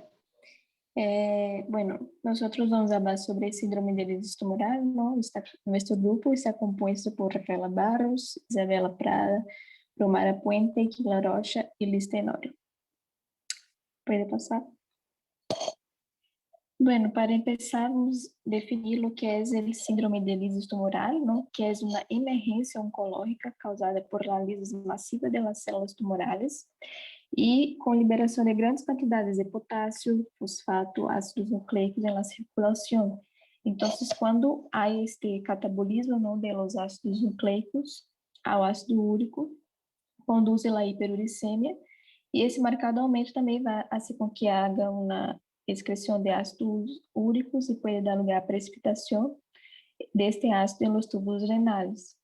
Y puede conducir a vasoconstricción renal, alteración de la autorregulación, disminución de flujo sanguíneo, una inflamación, resultando en la lesión aguda. También puede ocurrir la liberación de la hiperfosfatemia con depósito de fosfato y cálcio en los tubos renales, lo que también va a causar algunas lesiones agudas del sistema de conducción cardíaco y provocando las arritmias, como vamos a ver más adelante. Próximo. Entonces, aquí explicando más un poco de la fisiopatología, que las alteraciones metabólicas va a ser la hiperpotasemia, la hiperfosfatemia, hipocalcemia, hiperuricemia, levando a lesión renal. Entonces, como vemos en la imagen, ¿no? La liberación del ADN, ascenso catabolismo, todos, después de una lisis de la célula, lleva a síndrome de lisis tumoral. La próxima. Entonces, la lesión celular lleva a que libere el ADN y ese ADN va a hacer con que sea convertido en ácido úrico y ese va a ser los depósitos en los tubos renales. El aumento también del fosfato leva a hiperfosfatemia, que hace con que se junte con el calcio circulante, que va a ser los depósitos en tubos renales. Elevación también de potasio en sangre leva a hiperpotasemia y todo eso leva a insuficiencia renal. Entonces, esto va a haber una alteración de los valores basales a nivel de la sangre, ¿no? La hiperfosfatemia maior que 4.5, la hipercalcemia maior que 6, va a haber una hiperpotasemia y una hipocalcemia menor que 7 y la hiperuricemia mayor de 8. En todo eso va a levar a las manifestaciones clínicas. No caso, quando há um aumento de potássio, vai haver as arritmias, que pode generar uma morte súbita. Quando há o aumento, quando o ADN se transforma em ácido úrico, em processo catabólico, vai ser que se deposite em riñón, junto também com o fosfato e o cálcio, e pode generar uma nefrocalcinose, obstrução do túbulo renal e levando uma insuficiência renal. E a hipocalcemia pode generar as convulsões, cetânea, irritabilidade muscular. Outras manifestações clínicas, pode passar, que também pode generar, ¿no? São as náuseas, os vômitos, diarreia, letargia, anorexia, la sonolência. Bueno, ahora vamos a ver la parte de la clasificación. Primero tenemos que tener en cuenta que hay 3 tipos de síndrome de lisis tumoral. Está el que se puede diagnosticar por laboratorio, de forma clínica, y está el espontáneo. Entonces, primero vamos a tener en cuenta que en el síndrome de lisis tumoral de laboratorio vamos a tener alterado el ácido úrico, el potasio, el fósforo y el calcio. Va a haber una hiperuricemia, hipercalemia, hiperfosfatemia, y el calcio sí lo vamos a encontrar disminuido. Y de aquí vamos a encontrar que si hay 2 o más alteraciones en los días alrededor de los que se va a hacer el tratamiento, ya sea 3 días previos o 7 días posteriores, van a estar alterados. Y en el síndrome de lisis tumoral clínico vamos a tener que debemos encontrar el síndrome de lisis tumoral de laboratorio más uno de los criterios clínicos que están ahí mencionados en la tablita, que vamos a encontrar la creatinina aumentada, arritmias cardíacas, muerte súbita o convulsiones. Importante aquí es que el síndrome de lisis tumoral espontáneo no se va a presentar relacionado a quimioterapia o radioterapia. Ese solamente va a tener hiperuricemia, ya que se da en neoplasias de rápido crecimiento. Van a haber altas tasas de recambio celular que van a ocasionar un recambio rápido de nucleoproteínas, pero el fosfato se va, como por decirlo así, reciclar, se puede reutilizar para hacer la síntesis de nuevas células tumorales. Entonces, en contrario a los que se dan por tratamiento por quimioterapia, no se va a recaptar el fosfato. Eso lo podemos diferenciar. La siguiente, por favor. Bueno, en esta tenemos los factores de riesgo que son variados. Pueden darse por alteraciones bioquímicas de laboratorio, en relación con la enfermedad, en relación con el paciente, en relación con la función renal y en relación con el tratamiento. Importante aquí van a ser las características del tumor. Si es un tumor que tiene una alta tasa de proliferación de células tumorales, nos va a dar un mayor riesgo de desarrollar este síndrome. También la quimiosensibilidad de la malignidad y la gran carga tumoral. Esa gran carga tumoral la podemos evidenciar de acuerdo a si está una neoplasia voluminosa de mayor de 10 centímetros de diámetro o si el recuento de glóbulos blancos está elevado. O también podemos mirarlo de acuerdo a la lactato deshidrogenasa sérica y también a la infiltración de órganos. En las características clínicas que nos pueden dar un mayor riesgo está la hiperuricemia o hiperfosfatemia previa al tratamiento, o si hay una enfermedad renal de fondo, oliguria u orina ácida y problemas del volumen, ya sea deshidratación o hidratación inadecuada durante el tratamiento. Entonces, entre esas alteraciones bioquímicas del laboratorio, vamos a ver más adelante con esta clasificación que les mencioné en la anterior diapositiva, que es la de Carlson y Bishop. Entonces, en esta vamos a ver, eso lo vamos a hablar más adelante. En relación con la enfermedad, importante aquí es que hay unas patologías que son más frecuentes, son los tumores asociados con el linfoma no Hodgkin, que son los más agresivos. Está la leucemia linfoblástica aguda y leucemia linfocítica crónica, esos son los que más vamos a encontrar. Pero también vamos a encontrar tumores sólidos que nos van a favorecer la aparición de esta enfermedad. En relación con el paciente, que sea mayor, algunos artículos mencionan que sea varón también, es un factor de riesgo, que tenga hepatoesplenomegalia, deshidratación. En relación con la función renal, que tenga una lesión renal aguda o enfermedad crónica. Y en relación con el tratamiento, se relaciona con tratamientos con corticoides más que todo y con tratamientos oncológicos. Siguiente. En la estratificación anterior. Listo, en esta estratificación de riesgo anterior, la paleta ahí, gracias. Entonces, aquí esa estratificación se hizo de acuerdo al tipo de malignidad, la carga de la enfermedad, el tratamiento, la respuesta esperada al tratamiento y la función renal. Entonces, al lado de la izquierda vamos a encontrar el tipo de neoplasia, son las más frecuentes, las que están mencionadas ahí individualmente, y las neoplasias sólidas, que se hablan de ellas como todo un grupo. Entonces, tenemos el riesgo alto, que es cuando hay mayor al 5% de riesgo para desarrollar síndrome de lisis tumoral, y encontramos el linfoma de Burkitt, también el linfoma linfoblástico de estadio avanzado. Entonces se miran los valores del lactato de deshidrogenasa sérica, entonces está elevado, mayor de 2 veces del valor normal, y la masa es mayor a 10 centímetros en la tomografía. En la leucemia aguda linfoblástica con riesgo alto encontramos los leucocitos elevados, más de 100.000 por campo, y lactato de deshidrogenasa mayor de 2 veces del valor normal. La leucemia aguda mieloblástica también es similar, con los leucocitos elevados. Y ya viendo la parte de riesgo moderado, también tenemos el linfoma de Burkitt, pero en esta varía en que la lactato de deshidrogenasa no está elevada más de 2 veces, que es lo que la diferencia con el riesgo alto. Está menor y el tamaño también de la masa es menor. También en la leucemia aguda linfoblástica, los leucocitos, la lactato de deshidrogenasa y van a estar con un valor elevado, pero no tan elevado como está en la del riesgo alto. Vamos a tener 50.000 por campo y la lactato de deshidrogenasa menos de 2 veces del valor normal.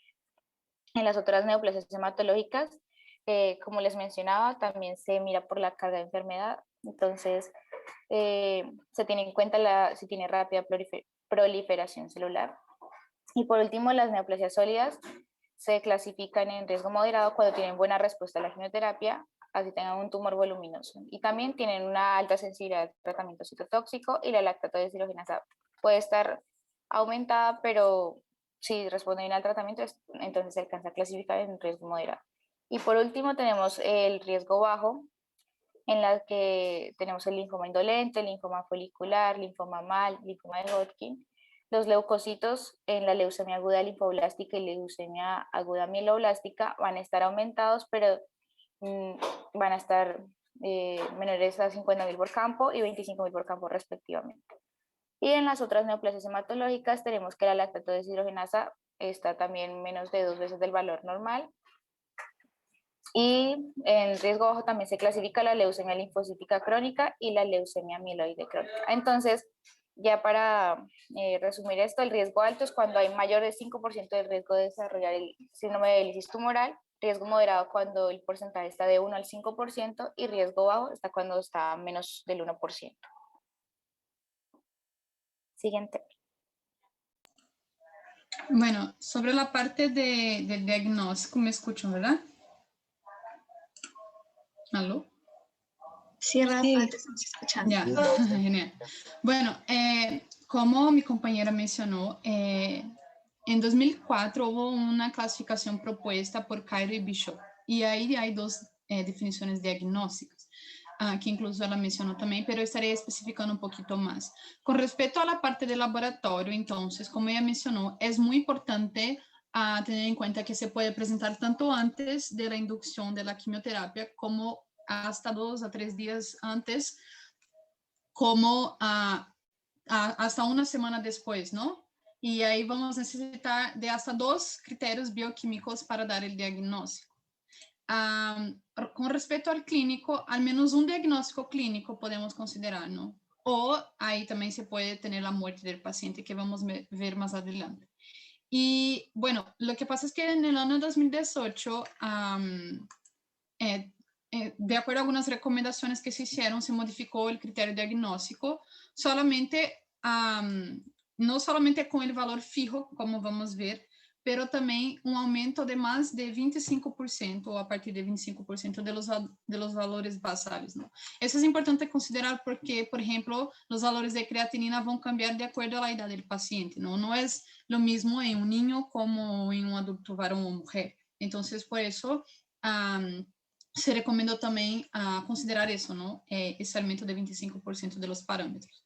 También es muy importante tener en cuenta que la gravedad depende de las alteraciones clínicas y de laboratorio, ¿no? Entonces, cuanto más ese paciente tiene esas alteraciones, más grave va a estar también. Y como mi compañera también mencionó, va a haber el síndrome de lisis tumoral inducido por la quimioterapia y también el que es espontáneo, ¿no? Que el paciente no va a estar en tratamiento y, bueno, puede presentarlo. La experiencia del equipo médico y la evaluación regular, ¿no?, de esas alteraciones es una guía muy importante para establecer una estrategia diagnóstica adaptada y eso vamos a estar viendo también en el decorrer de la exposición. Ahí, como podemos ver en la tabla de la izquierda, ahí están los criterios diagnósticos, tanto con respecto al laboratorio como clínico. En la parte de laboratorio, entonces, el ácido úrico va a estar mayor o igual a 8 miligramos por decilitro, un aumento superior a 25% del basal. El potasio mayor o igual a 6 miligramos por decilitro. El fósforo mayor o igual a 4.5 en adultos, perdón, y en niños mayor o igual a 6.5 miligramos por decilitro. Y el calcio corregido va a estar menor o igual a 7 miligramos por decilitro. Ahora, el clínico vamos a tener en cuenta el sistema neurológico, el sistema cardíaco y el renal. El renal vamos a averiguar a través de la creatinina. En esta va a estar aumentada más a partir de 1.5 veces el límite normal superior ajustado por la edad, que fue lo que yo mencioné. Cardíaco, tenemos que tener en cuenta las arritmias o la muerte súbita también, cardiológica, pero por esta causa, ¿no? Y las convulsiones. Entonces, en la tabla a la derecha, ahí tenemos los valores considerados normales de creatinina sérica con respecto a la edad. Por ejemplo, ahí podemos ver que en niños depende de la edad, ¿no? Y en adultos, después de la pubertad en hombres, es de 8.0. Mujeres, perdón, 0.8 a 0.9 miligramos por decilitro y en hombres 0.9 a 1.2. Entonces es importante tener eso en cuenta también para evaluar tenemos el diagnóstico, ¿no? La hiperuricemia es el factor clave y más frecuente en la patogénesis, también como mi compañera ya mencionó al comienzo, de la lisis tumoral. Pero la hiperpotasemia es la alteración más precoz. Entonces es lo primero que los pacientes van a presentar, ¿no? Ahora, de acuerdo a eso, entonces, cuando ya tenemos diagnosticado el paciente con síndrome de lisis tumoral, ahora vamos a separar o clasificar de acuerdo a los grados, ¿no? Entonces, como yo mencioné, la gravedad va a depender mucho de los resultados tanto de laboratorios como clínicos. Entonces, por ejemplo, en un grado 0, los síndromes de laboratorio que yo mencioné van a estar ausentes, o sea, no hay ningún cambio en eso. La creatinina puede ser elevada hasta 1.5 veces, ¿no? De límite superior de la normalidad. No va a haber arritmias ni convulsiones. A partir del grado 1, sí, ya hay alguna alteración a nivel de laboratorio, pero la creatinina igual no está mayor de 1.5. Puede haber algo de arritmia, pero todavía no hay una intervención indicada, ¿no? Y no presenta convulsiones. A partir del grado 3, sí, el paciente, además de tener un aumento, ¿no?, de la creatinina hasta 3 veces, también tiene que intervenir en la arritmia, pero no es algo urgente, pero sí, ya tiene que haber una intervención y una convulsión breve, generalizada, que es controlada por fármacos. Ahora, eso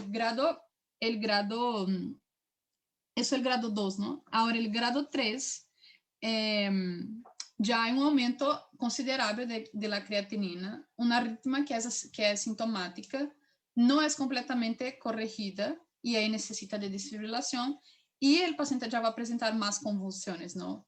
Incluso con alteración de conciencia. Y el grado 4, un aumento mayor de creatinina, una arritmia con fallo cardíaco, ese paciente puede incluso tener síncope y estatus epilético. Y en el grado 5, ahí ya se considera la muerte del paciente, ¿no?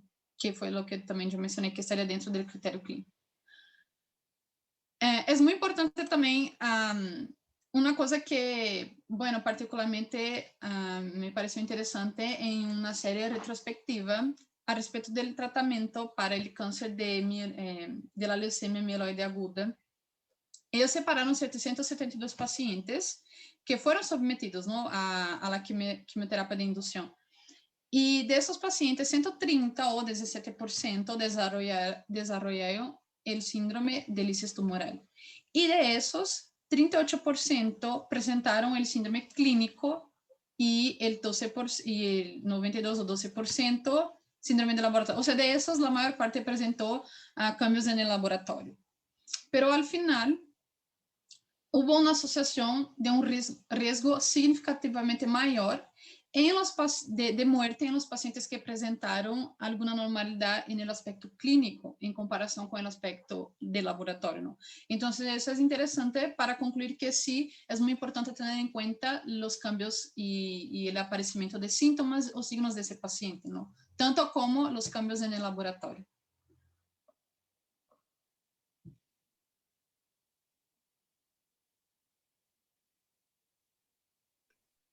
Ok, siguiendo con la exposición, es muy importante la prevención, pero la prevención va de la mano con la estratificación de riesgo, ¿no? De acuerdo a la estratificación de riesgo en cual se encuentra el paciente, vamos a ver qué medidas tomar para la prevención, ¿no? Si el paciente está en bajo riesgo, lo recomendable es hasta nuestro juicio clínico e ir monitorizando constantemente a nuestro paciente, ¿no? Un punto importante acá en la prevención es la hidratación. Una hidratación agresiva de más o menos, o sea, de 2 a 3 litros por 24 horas es lo recomendable. En sí no hay un volumen exacto, ¿no? Pero se trata, ¿no?, de mantener un flujo urinario mayor de 2 mililitros por kilogramo por hora. Siguiendo, si el paciente se encuentra en un riesgo intermedio, se va a dar profilaxis con allopurinol, ¿no?, de 200 a 400 miligramos por día, de 1 a 3 dosis, sin exceder los 800 miligramos. Se va a ajustar la dosis en pacientes que tengan enfermedad renal crónica y pues el allopurinol se va a administrar después, 7 días después de la quimioterapia o la radioterapia que está pasando el paciente. La rasburicasa se va a dar en los pacientes que tengan una estratificación de riesgo alto, ¿no? Y esto se va a dar una dosis de 0.2 miligramos por día de 5 a 7 días, ¿no? Esto va a estar contraindicado en pacientes con deficiencia de glucosa 6-fosfato deshidrogenasa, ¿no? En sí, el allopurinol y la rasburicasa nos va a ayudar a disminuir los niveles de ácido úrico, ¿no?, que son muy importantes, ¿no? Y como beneficio secundario también nos va a ayudar a disminuir los niveles de fosfato. Siguiente. Ok, buenos días. Continuando con la exposición, el tratamiento, bueno, la estrategia terapéutica se va a basar en el control de las alteraciones hidroeléctricas y en el tratamiento de la insuficiencia renal aguda, ¿no? Los pacientes que ya presentan el síndrome de lisis tumoral requieren un enfoque multidisciplinario, y en este grupo deberían incluir, ¿no?, al servicio de hematología, oncología médica, nefrología, medicina interna y pues medicina crítica, ¿no? La monitorización frecuente, el mantenimiento de la diuresis, también de los inhibidores de uratoxidasa y la corrección de los trastornos electrolíticos y terapia con diálisis, ¿no? El manejo por un hospital que tenga alta complejidad y haya disponibilidad del servicio de hematología, ¿no? Para que se pueda realizar un buen manejo del paciente. Siguiente, por favor. Ok.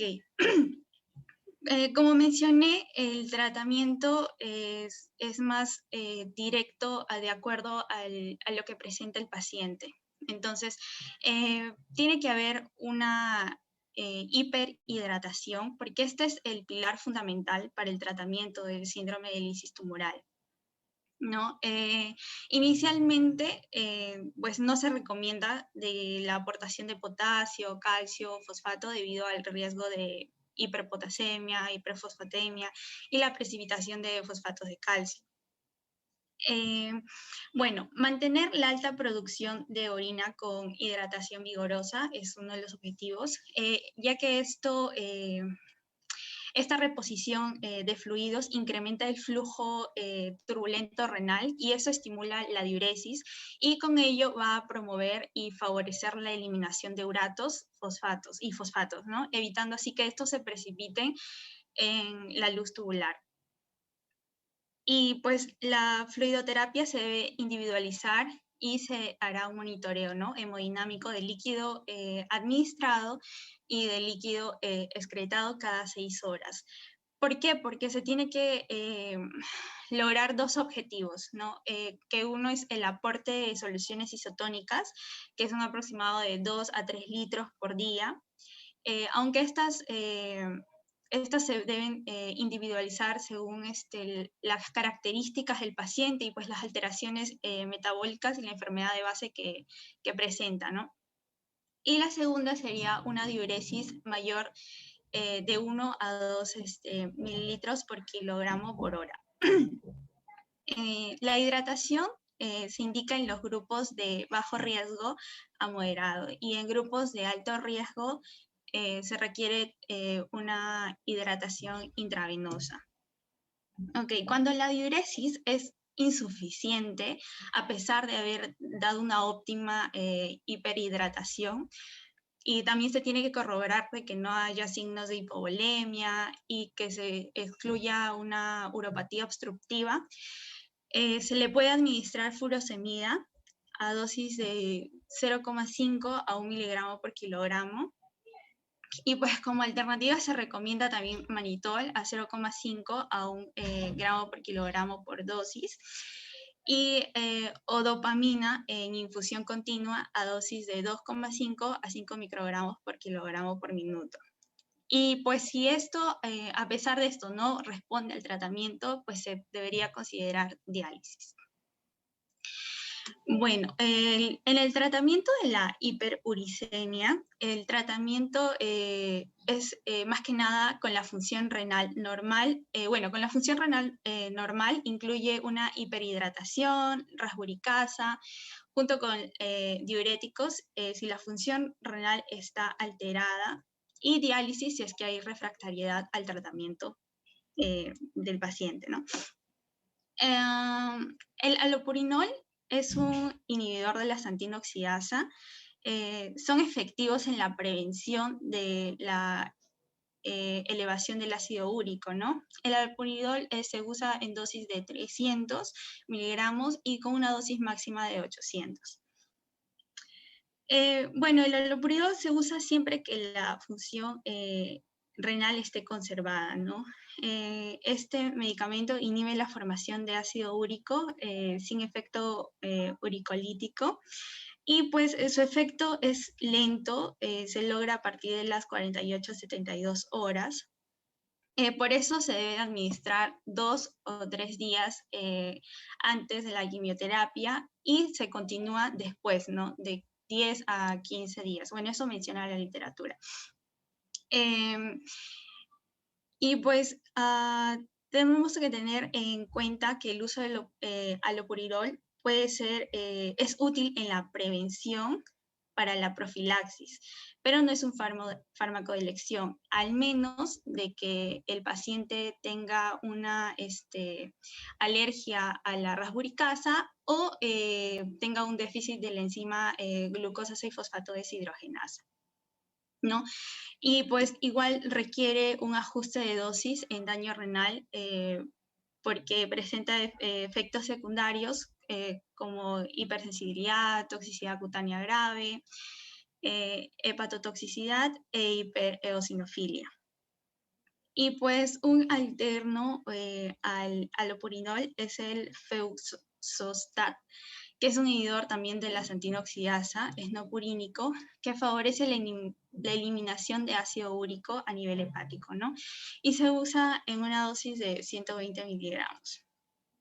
Bueno, la rasburicasa se da en pacientes con alto riesgo en quienes la hidratación intensa no es factible, ¿no? O el allopurinol no es efectiva. Y en pacientes con daño renal agudo, ¿no? Este fármaco es una enzima recombinante de urato oxidasa, es una enzima proteolítica que está ausente en el ser humano. Esta enzima lo que hace es favorecer el catabolismo del ácido úrico y la convierte en alantoína, ¿no?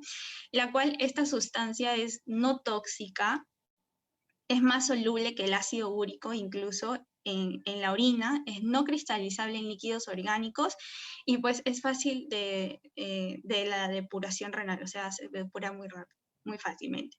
Y pues la dosis aprobada por la FDA de la rasburicasa es de 0,2 miligramos por kilogramos diarios en infusión intravenosa por 30 minutos, ¿no?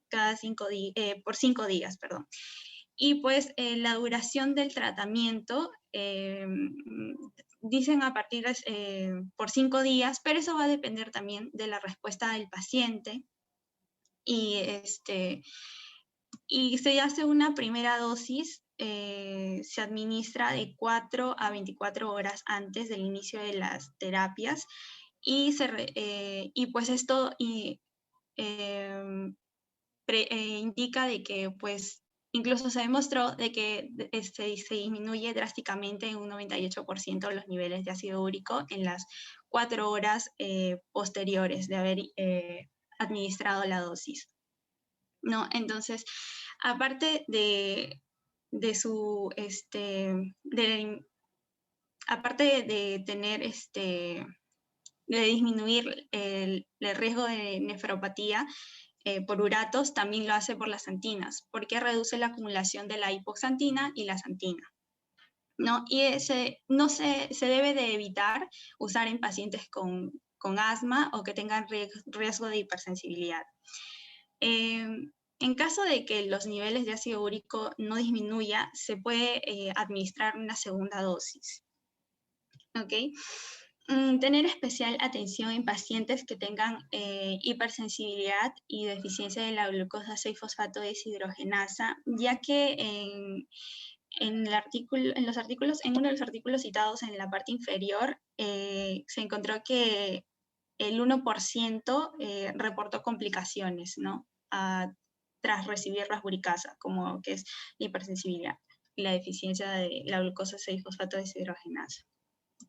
Bueno, a pesar de su efecto que es importante al reducir los niveles de ácido úrico, pues esta no no va a prevenir la lesión renal aguda, ¿no? Por lo que se debe mantener el tratamiento para el resto de las anormalidades eléctricas.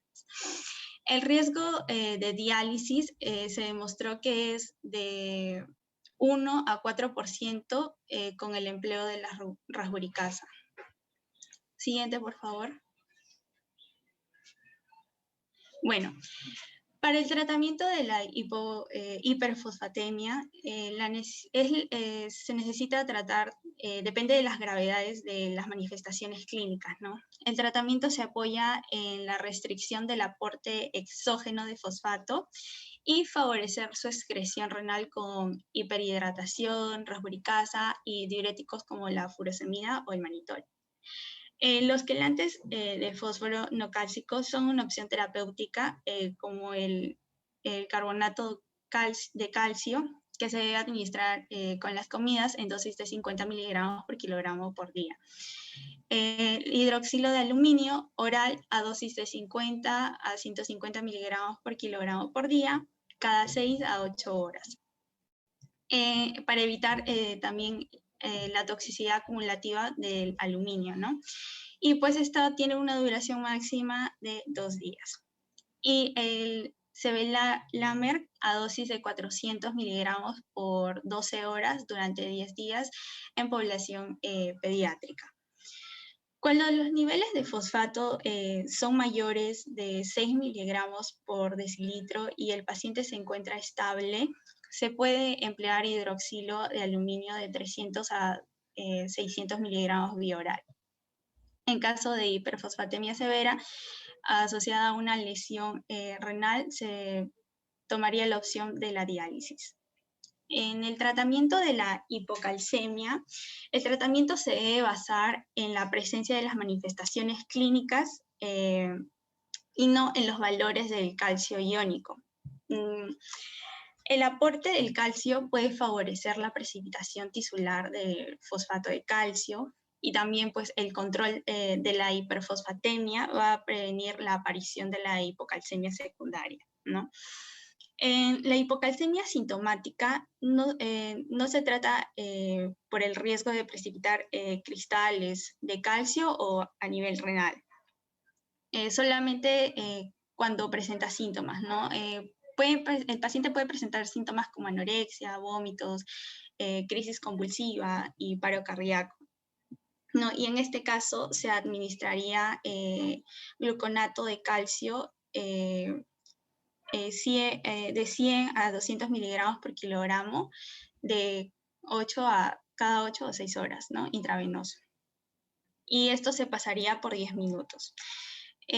Si persiste la hipocalcemia con una hipomagnesemia y la función renal se encuentra normal, se asociaría el sulfato magnésico al 10% intravenoso a dosis de 12 a 24 miligramos por kilogramo por día. Siguiente, por favor.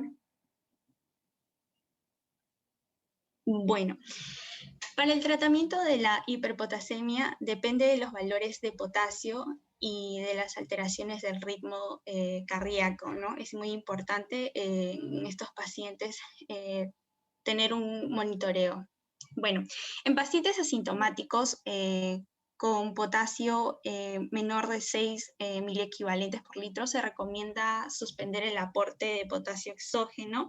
También se le da resinas de intercambio iónico por vía oral o rectal a dosis de 1 gramo por kilogramo de 4 a 6 horas, y también furosemida, ¿no? Estos pacientes deben estar muy monitorizados, como dije, ¿no? Por los cambios en el EKG que puedan tener. También la administración rectal en pacientes neutropénicos está contraindicada por el riesgo de bacteriemia. En pacientes con potasio mayor de 6 miliequivalentes por litro o con alteraciones del ritmo cardíaco, como una aparición de ondas T o depresión del segmento T, como se puede visualizar en la imagen, se empeora el Esto también se empeoraría por fármacos ahorradores de potasio, por la acidosis metabólica o por la falla renal, ¿no? En este caso se debería tratar en una unidad de cuidados intensivos.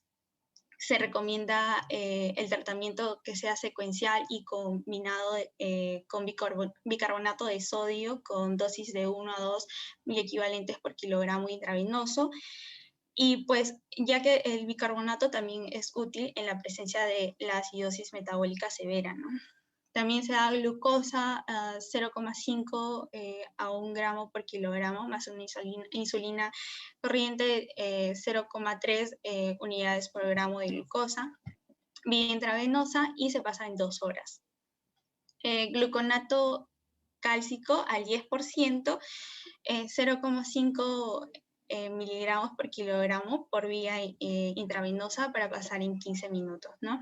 Y pues siempre tener en control electrocardiográfico permanente. El paciente tiene que estar siempre monitoreado porque el objetivo de esto es estabilizar la membrana en las células cardíacas, y pues se debe administrar también con precaución por el riesgo de bradicardia que puede presentar, ¿no? Debido al medicamento que se da como el gluconato cálcico. Se considera hipercalcemia grave cuando la concentración plasmática es mayor de 8 miliequivalentes por litro, y pues también cuando hay un ensanchamiento del QRS y modificaciones del ritmo ventricular. Siguiente, por favor. Bueno, en las técnicas de depuración extrarrenal con diálisis, el empleo de la diálisis es elección en pacientes críticos con insuficiencia renal aguda. La diálisis aumenta la depuración de potasio, fosfato y ácido úrico, también así corrigiendo la acidosis metabólica y las alteraciones de calcio. Las indicaciones de la diálisis en el síndrome de lisis tumoral incluyen oliguria, alteraciones metabólicas que serían refractarias al tratamiento convencional, inestabilidad hemodinámica, insuficiencia renal aguda, hipovolemia, hipertensión incontrolable, y como tratamiento de soporte también del síndrome de lisis tumoral espontáneo, ¿no? El tratamiento con diálisis se debe realizar de forma precoz, pues un retraso en el tratamiento se asocia con una peor respuesta, ¿no? Y una mayor mortalidad. Bueno, en pacientes de riesgo moderado y alto deben ingresar a una unidad de cuidados intensivos durante 48 a 72 horas, ¿no? Y pues la decisión de continuar con el tratamiento o reducirlo se basará en la gravedad de las alteraciones del síndrome de lisis tumoral y el estado clínico del paciente, ¿no? Por otro lado, cuando se encuentran con daño renal o alteraciones metabólicas y estas son secundarias a infiltración tumoral, se va a iniciar un tratamiento citotóxico específico. ¿Ya? Y la diálisis se debe mantener hasta lograr revertir todas las alteraciones metabólicas, también la normalización de la función renal y pues la diuresis sostenida, ¿no? Como objetivo. Y es muy importante tener en cuenta que durante la diálisis no se debe suspender el tratamiento de la enfermedad de base, pero se debe tener en cuenta la nefrotoxicidad de los fármacos que se utilicen, ¿no? Dado que el riesgo del síndrome de lisis tumoral es máximo dentro de las primeras 72 a 96 horas de tratamiento, ¿no? Y pues una vez que se supere este periodo, se irá suspendiendo paulatinamente todas las medidas de prevención, ¿no? Y pues la hidratación es la última que se debe retirar. La diálisis de peritoneal no se recomienda porque es menos eficaz para eliminar el ácido úrico que la hemodiálisis, y pues en pacientes con masa tumoral abdominal está contraindicada, ¿no? Por este motivo no se recomienda. Y bueno, actualmente no se dispone de una evidencia científica suficiente para incluir la hemodiálisis en la estrategia preventiva del síndrome de lisis tumoral. Siguiente. Bueno, este es un cuadro de tratamiento de acuerdo al grupo de riesgo. Si no hay ningún riesgo, no se hace ningún tratamiento. Si el riesgo es bajo, los laboratorios, los exámenes laboratorios deben ser diarios. El monitoreo consiste en educar al paciente para acudir al médico en caso de alguna intolerancia a vía oral. La hidratación puede ser oral o intravenosa. El tratamiento de ácido úrico sería ninguno o allopurinol vía oral. El control de fosfato ninguno, y en el potasio sería evitar el aporte exógeno de potasio, ¿no? En riesgo intermedio, los laboratorios de cada 8 a 12 horas, y pues en este caso el paciente estaría hospitalizado. La hidratación sería líquidos intravenosos, ¿no? Que sean mayor de 2,5 litros por día, ¿no? Y también se debe monitorizar la diuresis, evitando una sobrecarga hídrica. En tratamiento de ácido úrico, pues usaría allopurinol o rasburicasa continuada con allopurinol. En casos de fosfato, disminuir el aporte exógeno de fósforo y quelantes de fósforo si es que en este caso estaría elevado el fósforo, ¿no? Y control de potasio, evitar el aporte exógeno de potasio. En alto riesgo, se haría laboratorios cada 6 a 8 horas con un monitoreo cardíaco, una hidratación de líquidos intravenosos mayor de 2,5 litros por día. Y pues en el tratamiento de ácido úrico, rasburicasa, control de fósforo sería disminuir el aporte exógeno de fósforo y quelantes de fosfato, ¿no? Y en potasio, evitar el potasio exógeno. En el síndrome de lisis tumoral establecido, se debería realizar cada 4 a 6 horas. Aquí el paciente estaría en una unidad de cuidados intensivos. La hidratación sería igual, mayor a 2,5 litros por día. Tratamiento sería para el ácido úrico, rasburicasa. Control de fósforo, disminuir el aporte exógeno de fósforo y quelantes de fosfato. Y en control de potasio, evitar el potasio exógeno. Bueno, eso sería todo. Gracias. Muy bien, interesante, muy amplio todo, lo han tocado bastante bien. No sé si hay alguna pregunta, chicos. Hoy soy María Alejandra, ¿no? ¿Alguna duda? ¿Todo está bien?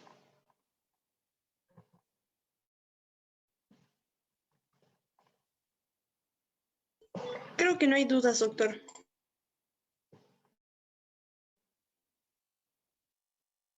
Muy bien, entonces descansamos 5 minutos, cargo mi presentación y cambio mi nombre.